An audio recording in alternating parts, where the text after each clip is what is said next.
คุณรู้จักใจตัวเองแค่ไหนเราใช้ชีวิตในโลกที่เต็มไปด้วยเสียงจากครอบครัวจากคนรักจากหัวหน้าจากคำสอนในหนังสือพัฒนาตัวเองหรือแม้แต่จากโซเชียลมีเดียที่บอกเราทุกวันว่าเราควรเป็นแบบไหนถึงจะมีคุณค่าแต่ยิ่งเราเอาชีวิตไปวางไว้ในมือของเสียงคนอื่นมากเท่าไหร่เราก็ยิ่งห่างจากเสียงที่สำคัญที่สุดคือเสียงของใจเราเองวันนี้ในคลิปนี้เราจะไม่สอนให้คุณเก่งขึ้นเราจะไม่บอกว่าคุณต้องตื่นเช้าหรือประสบความสำเร็จให้ไหวแต่เราจะพาคุณกลับมาอยู่กับใจของคุณเองเพื่อรู้เท่าทันมันก่อนที่มันจะดึงคุณเข้าสู่วงจรของความทุกข์ซ้ำซากโดยที่คุณไม่รู้ตัวยินดีต้อนรับสู่ลึกแต่ไม่ลับช่องที่จะพาคุณเข้าใจตัวเองให้ลึกกว่าเดิมผ่านความเงียบหัวข้อที่ 1 ใจเราไม่ได้อยากได้ทุกอย่าง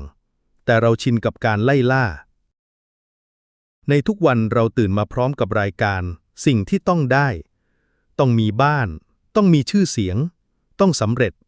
ต้องมีความรักที่สมบูรณ์แบบแต่ความจริงก็คือใจของเราไม่ได้ต้องการทุกอย่างนั้นเราแค่เคยชินกับการไล่ล่าเพราะกลัวว่าถ้าไม่มีสิ่งเหล่านั้นเราจะไร้ค่ามันคือกับดักของการมีเป้าหมายที่ไม่ได้เกิดจากความเข้าใจตัวเองแต่เกิดจากความกลัวจะไม่เหมือนคนอื่นใจเราจริงๆอาจต้องการเพียงความสงบใจเราอาจอยากใช้ชีวิตเรียบง่ายอยากมีพื้นที่ปลอดภัยแต่เราไม่เคยถามมันเราแค่เดินตามเป้าหมายที่คนอื่นขีดไว้จนหลงคิดว่ายิ่งทำได้เยอะยิ่งประสบความสำเร็จแต่จิตวิทยาพุทธบอกไว้ชัดว่าความอยากไม่ได้เท่ากับความจำเป็นเราเผาใจตัวเองด้วยไฟของความอยากไล่ล่าความสำเร็จจนใจเหนื่อยล้าทั้งที่จริงๆมันแค่ต้องการความพอดีและยิ่งเราวิ่งตามเป้าหมายที่ไม่ได้เป็นของเรายิ่งเบลอยิ่งไม่รู้ว่าสุดท้ายแล้วชีวิตที่เราวิ่งอยู่ทุกวันนี้มันเพื่อใครกันแน่ใจที่ไม่ถูกฟังมันจะเริ่มต่อต้านคุณจะเริ่มเบื่อในสิ่งที่เคยชอบหมดไฟกับสิ่งที่เคยฝันและเริ่มรู้สึกว่าทั้งชีวิตฉันกำลังทำอะไรอยู่กันแน่การฟังใจตัวเองไม่ใช่การหยุดความฝันแต่คือการเลือกความฝันที่ใช่และหยุดไล่ล่าความสำเร็จที่ไม่ได้เติมเต็มอะไรเลยเพราะความสำเร็จที่แท้จริงไม่ใช่ความยิ่งใหญ่แต่คือความตรงกับใจในแต่ละลมหายใจที่เราใช้ชีวิตอยู่หัวข้อที่ 2 ใจที่ไม่ได้รับการเฝ้าดูมักเป็นต้นตอของความทุกข์ที่เราไม่รู้ตัวคุณรู้ไหมว่าใจเราทำงานโดยไม่หยุดพักแม้ในตอนที่เรานิ่งเงียบแม้ในวันที่เราไม่ได้พูดอะไรกับใครแต่ภายในนั้นมันกำลังคิดกำลังจำกำลังตัดสินและกำลังก่อทุกข์ให้เราอย่างเงียบๆเชียบ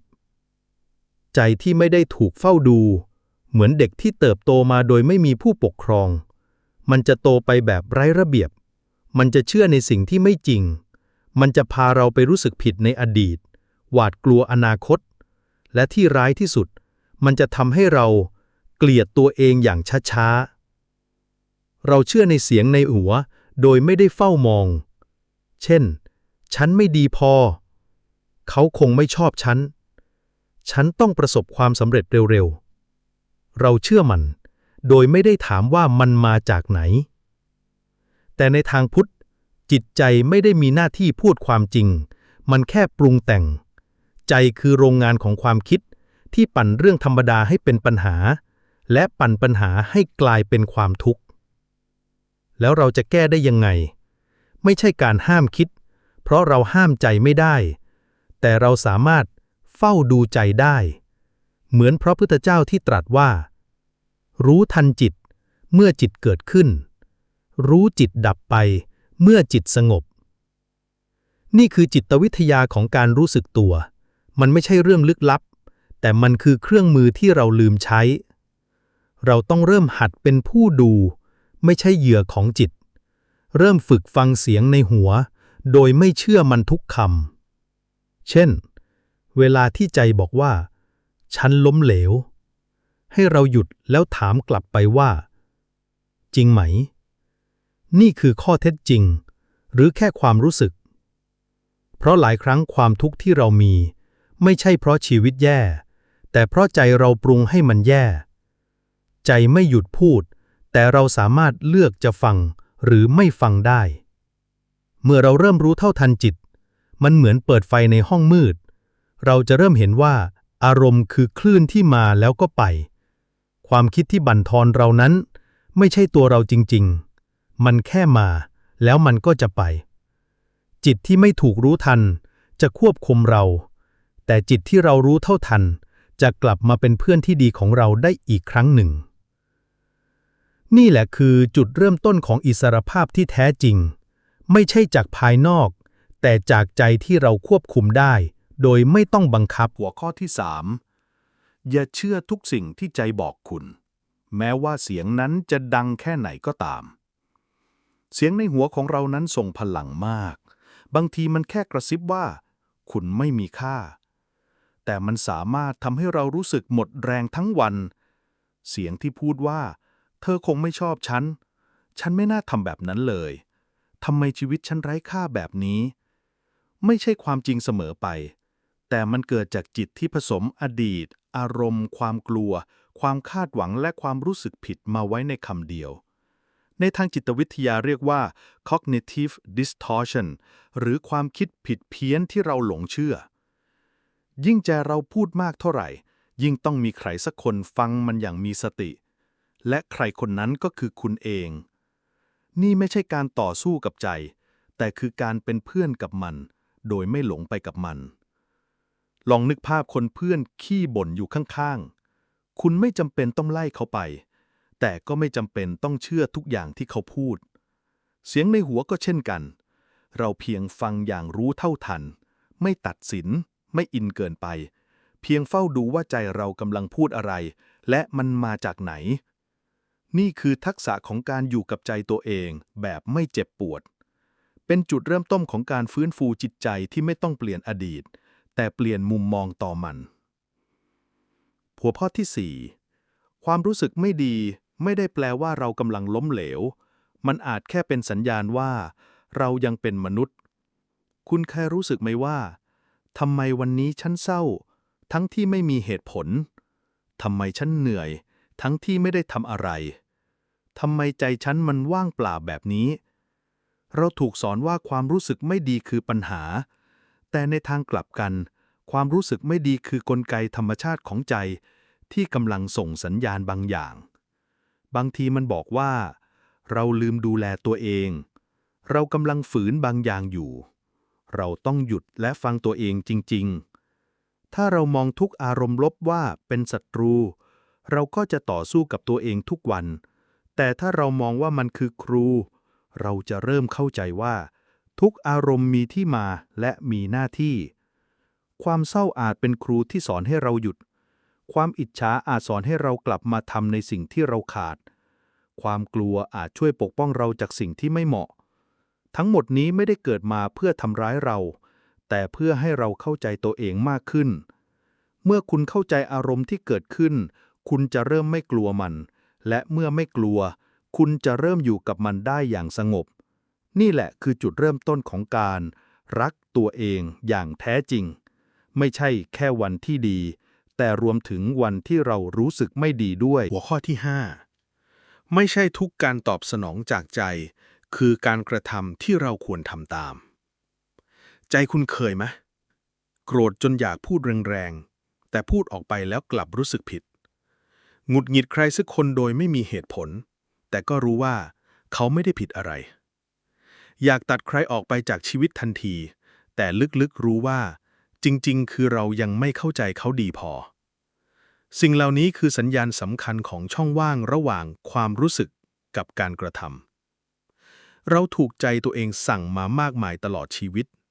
ใจบอกว่าไม่ชอบเราก็ตัดออกใจบอกว่าเจ็บเราก็โต้ตอบทันทีใจบอกว่าไม่ทนละเราก็พังความสัมพันธ์ลงแต่ใจไม่ได้ผิดอะไร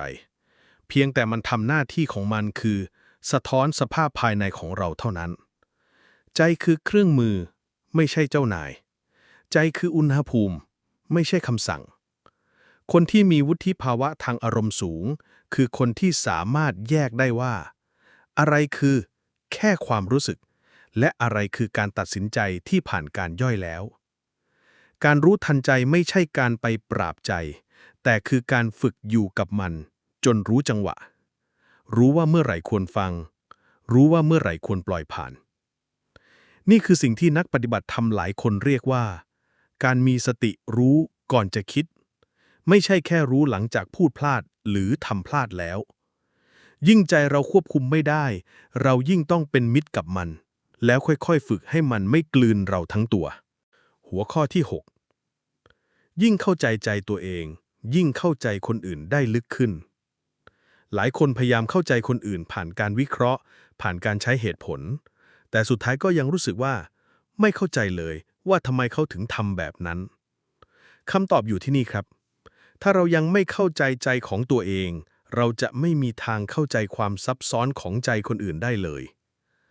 ใจของเรายังมีมุมลึกๆที่เราเองยังกลัวยังไม่กล้าเผชิญยังมีความอิจฉาที่ซ่อนอยู่ความรู้สึกด้อยค่าที่เราไม่ยอมรับความโกรธที่แฝงอยู่หลังความนิ่งแล้วเราจะไปเข้าใจใจของใครได้จริงหรือการรู้ทันใจตัวเองจึงไม่ใช่แค่เพื่อความสงบส่วนตัวแต่มันเป็นกุญแจสำคัญของความเข้าใจมนุษย์เพราะเมื่อเราเห็นด้านที่อ่อนแอของใจในตัวเองเราจะอ่อนโยนกับคนอื่นมากขึ้นเข้าใจว่าทำไมเขาถึงโกรธง่ายเข้าใจว่าทำไมเขาถึงกลัวการเปลี่ยนแปลงเข้าใจว่าทำไมเขาถึงพูดแรงทั้งที่ใจเขาก็เจ็บเราจะไม่รีบตัดสินใครเพราะเรารู้ว่าตัวเราเองก็เคยเป็นแบบนั้นและเมื่อเราเข้าใจคนเราก็สามารถเชื่อมโยงพูดคุยสร้างความสัมพันธ์แบบไม่ต้องฝืนไม่ต้องเสแสร้งเพียงแค่อยู่กับใจอย่างแท้จริงหัวข้อที่ 7 ใจที่ไม่เคยเงียบคือใจที่ไม่มีที่ว่างให้ชีวิตใหม่เข้ามา คุณเคยรู้สึกไหมว่าแม้ในวันที่ไม่มีใครพูดกับเราแต่ข้างในเรากลับดังมากแม้เรานั่งอยู่เฉยๆแต่ใจเรากลับเดินทางไปไกลทั้งอดีตอนาคตและความกลัวแม้ไม่มีปัญหาอะไรเกิดขึ้นแต่เรากลับไม่รู้สึกสงบเลยทั้งหมดนี้เกิดจากสิ่งเดียวใจไม่เคยหยุดพูดจิตใจของคนเราไม่ต่างจากห้องหนึ่งห้องที่ถูกเปิดทิ้งไว้ตลอดเวลาเสียงของอดีตความคาดหวังความเจ็บเก่าๆและความกลัวอนาคตเดินเข้าออกตามใจเหมือนมันเป็นเจ้าของสุดท้ายเราหมดพลังจากเสียงที่ไม่จำเป็นทั้งที่ในความเป็นจริงชีวิตใหม่ๆโอกาสใหม่ๆปัญญาใหม่ๆจะเข้ามาได้ก็ต่อเมื่อใจมีที่ว่างพอ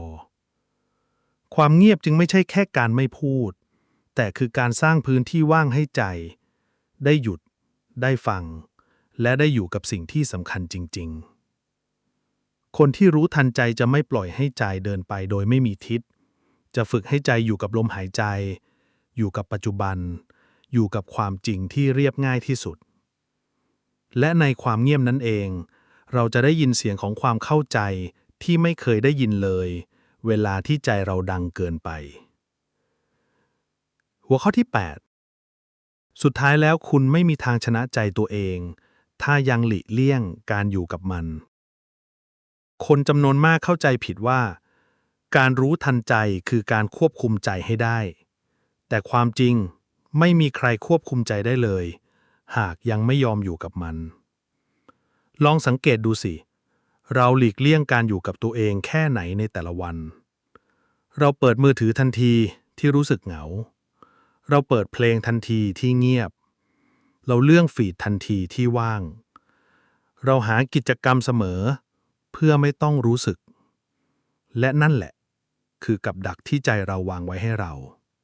มันไม่อยากให้เรามองเห็นความกลัวของมันมันไม่อยากให้เรารู้ว่าจริงๆแล้ว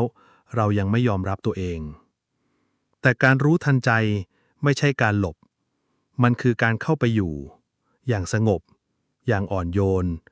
โดยไม่พยายามเปลี่ยนมันทันทีเหมือนกับการนั่งข้างๆเพื่อนที่กำลังเสียใจเราไม่ต้องบอกให้เขาหยุดร้องไห้แค่อยู่ด้วยอย่างไม่ตัดสินสุดท้ายความเจ็บปวดก็จะค่อยๆสลายไปเอง ถ้าเราอยู่กับใจได้แบบนั้น เราจะไม่ต้องพยายามเอาชนะใจ เพราะเราจะเปลี่ยนมันด้วยความเข้าใจไม่ใช่ความฝืน และนั่นคือชัยชนะที่แท้จริง สุดท้ายนี้ ใจเราไม่ใช่ศัตรู มันไม่เคยตั้งใจจะทำร้ายเรา แต่มันก็ไม่เคยได้รับการเข้าใจอย่างแท้จริง ในวันที่คุณเริ่มหันกลับมาอยู่กับใจตัวเอง รับฟังมันอย่างไม่ตัดสิน และค่อยๆเรียนรู้มันด้วยความอ่อนโยน คุณจะพบว่า ความสงบไม่ใช่ของหรูหรา แต่เป็นสิ่งที่อยู่กับคุณเสมอ แค่คุณยอมอยู่กับมันจริงๆ ขอให้ใจของคุณได้พัก ได้ฟื้น และได้เป็นเพื่อนกับคุณอย่างแท้จริง แล้วเราจะได้เจอกันอีกในตอนหน้า ที่เราจะลึกลงไปอีกกับสิ่งที่คุณอาจไม่เคยสังเกตในตัวเองมาก่อน ขอบคุณที่รับฟัง และยินดีต้อนรับสู่ลึกแต่ไม่ลับ